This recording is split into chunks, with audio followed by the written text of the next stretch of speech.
లేవంటున్నారు. మూసీ సుందరీకరణ మీద 1,00,000 కోట్ల 1,50,000 కోట్ల ఎంత ఖర్చు పెడతామనుకుంటుంది ప్రభుత్వం? సూటిగా సమాధానం చెప్పండి. ఇప్పటి వరకు మూసీ సుందరీకరణలో ఎన్ని నివాసాలు కూల్చివేశారు? ఆ కూల్చివేసిన నివాసాలకు 2013 భూసేకరణ చట్టం కింద పాత ఇండ్లకు కంపెన్సేషన్ ఇచ్చారా? వేజ్ లాస్ ఇచ్చారా? లేదా సింపుల్ గా కేసీఆర్ గారు కట్టిన డబుల్ బెడ్రూమ్ ఇళ్లలో అసైన్మెంట్ చేసి పంపారా? 2013 భూసేకరణ చట్టం ప్రకారంగా 14.5 లక్షల రూపాయల డబ్బు ఇవ్వాలి వాళ్లకు. పాత ఇంటికి R&Bతో ఎస్టిమేట్ చేసి డబ్బులు ఇవ్వాలి. అదే విధంగా సెలబుల్ రైట్స్ తో కూడినటువంటి 200 గజాల స్థలంలో కట్టిన ఇల్లు ఇవ్వాలి. ఆ రకంగా ఇచ్చారా? ఇవ్వలేదా? ఇస్తే ఎప్పట్లోకి ఇస్తారు? ఎన్ని నివాసాలు కూల్చారు?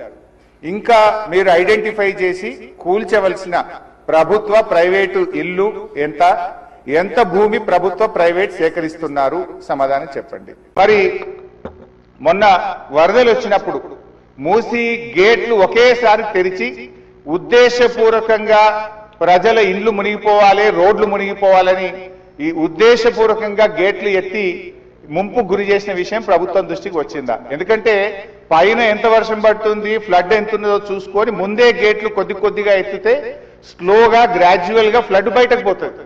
కానీ గేట్లు ఆపిపెట్టి ప్రాజెక్టు మొత్తం నిండిన తర్వాత ఒకేసారి గేట్లు తెరవడం ద్వారా ఓఆర్ఆర్ యొక్క మరి పక్కనుండేటువంటి రోడ్లు కానీ ఓఆర్ఆర్ యొక్క మన పక్కనుండే రోడ్లు ఇండ్లు ముంపు ఉద్దేశపూర్వకంగా కావాలనే ప్రభుత్వ పెద్దల యొక్క ఆదేశాలతో ఈ గేట్లు ఎత్తి ముంపు గురి చేసిన విషయం ప్రభుత్వం దృష్టికి వచ్చిందా? ఎందుకు ఆ రకంగా గేట్లు ఎత్తారు?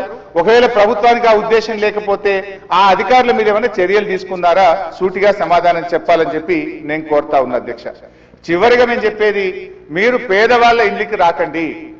మూసీ సుందరీకరణ పేరిట పేదల ఇండ్లు కూలగొడితే బీఆర్ఎస్ పార్టీ సీరియస్ గా వ్యతిరేకిస్తుంది. అవసరమైతే బుల్డోజర్లకు అడ్డంగా పడుకోనైనా అడ్డుకుంటామని గతంలో చెప్పాం.